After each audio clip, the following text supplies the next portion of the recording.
Our book's arguments are relevant here too. First and foremost, most obviously perhaps, like the United States in 2016, Brazilians face the specter of an authoritarian presidential candidate. My host, Rodrigo, requested that I do a little homework before my visit here, so a couple of research assistants at Harvard helped me do some research on Bolsonaro, and we applied our litmus test to Bolsonaro. Here are the results. You probably will not be surprised that he tests positive in flying colors. Indicator number one, does he reject democratic rules of the game?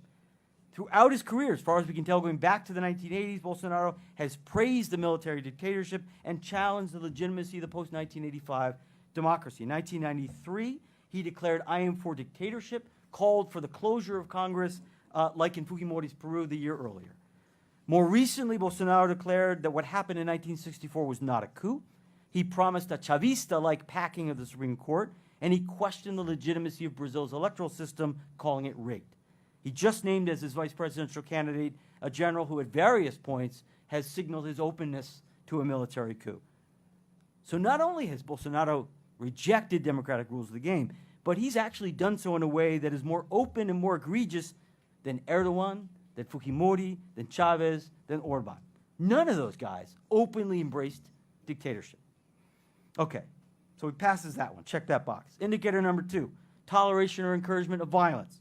In 1998, Bolsonaro said the military should have killed 30,000 people, including Fernando Henrique Cardoso.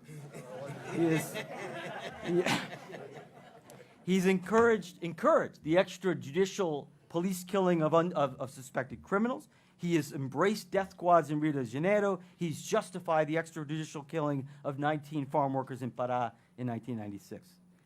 Indicator number three, denying the legitimacy of one's partisan rivals. Bolsonaro has called President Cardoso a corrupto who should have been killed during the dictatorship.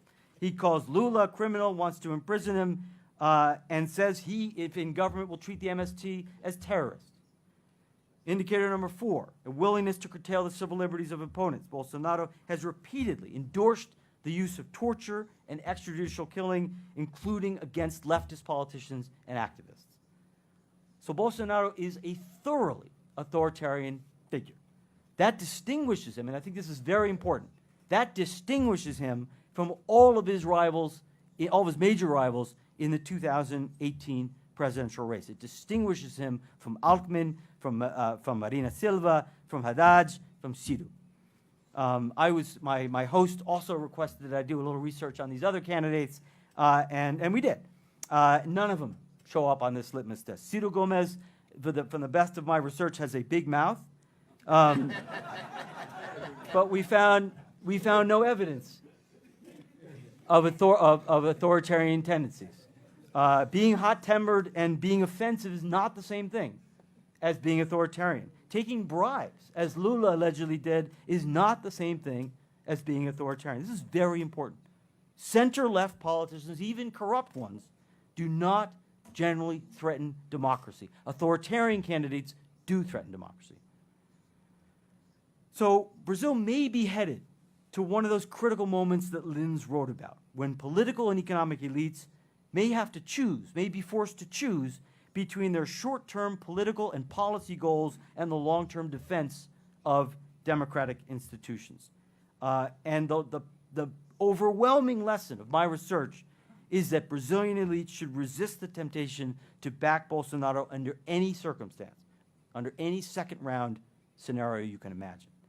I worry when I read that Bolsonaro was applauded by the National Confederation of Industry last month, and that according to CNI President Robson Andrade, many entrepreneurs like Bolsonaro because he shows authority. I worry a lot that business leaders will decide that Bolsonaro is worth the risk maybe because of the economic policies that Paulo Guedes can deliver, or maybe because it's just better than having to deal with a government led by Ciro or Haddad. This is the historic mistake that Italian liberals made. It's the mistake that German conservatives make. It's the mistake that U.S. Republicans are making today.